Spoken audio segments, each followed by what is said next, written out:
Hey, it's Cassandre Xavier coming to ya again, coming at ya from Philadelphia. That's gross. My finger's wet because I went through my hair. It is it's still the 1st of August, and I just in 2010, and I wanted to talk a little bit about spiritual food, emotional food. When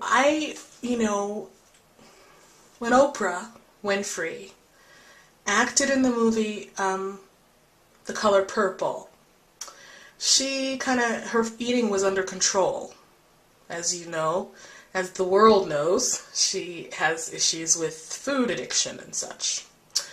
But she was such in a zone of passion, and she was so where she should have been, where she was supposed to be. The whole beautiful story of how Quincy Jones was in a hotel room, like Oprah had grown up on the book The Color Purple. It just was such a part of her life. She loved the book so much, and when Steven Spielberg went to do the movie, he elicited the help of, the brilliant Quincy Jones there to do the music. And so Quincy was in a hotel room one day. He turned on the television. Oprah's show was on, and he was like, "That's Sophia." He just said, "That's Sophia." So Oprah got the role. I'm sure she auditioned. I'm sure she did other stuff to get it. You know what I mean? She didn't just like, I'm Oprah. Because she wasn't Oprah then. She was just Oprah. I mean, she was Oprah, but she wasn't Oprah. So basically,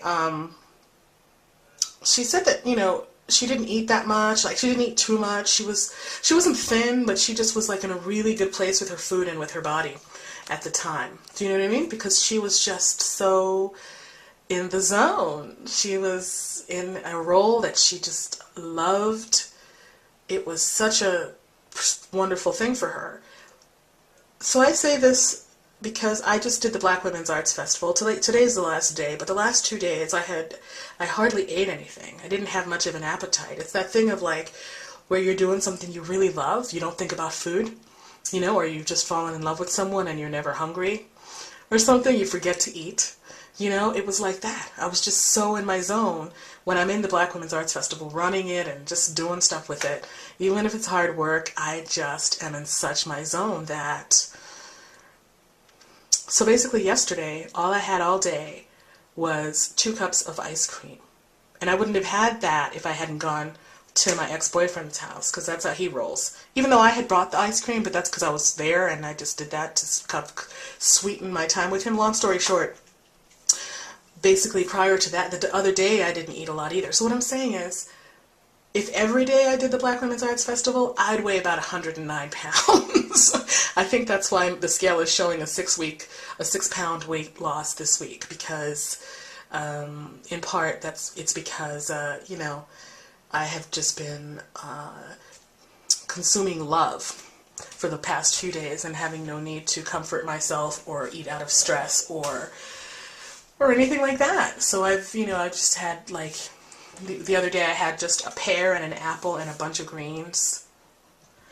And then what happens when I leave on the way home, then I stop by a late night Chinese food place and I just do takeout. And then late night, like when I stop doing this, that's what I'm going to do. I'm going to eat the late night food that I got. So it's all about building the life that you love. You know what I mean? Like, be in your zone and then everything will be all right. That's what I think.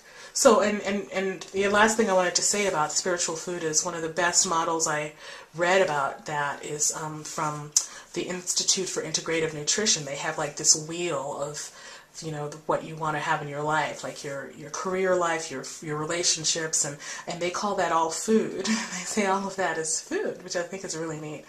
So I just wanted to talk a little bit about that and say that if you're having an eating disorder, it might maybe help to think about particularly the compulsive overeating. That's what I can relate to. It helps me to really focus on the other areas of my life, because we do need to be fed in more ways than one. Man does not, or chick does not live by rice salon, right? Okay, that's what I felt like sharing. I hope you dug it. Bye. Hey, it's Cassandra Xavier coming to ya again, coming at ya.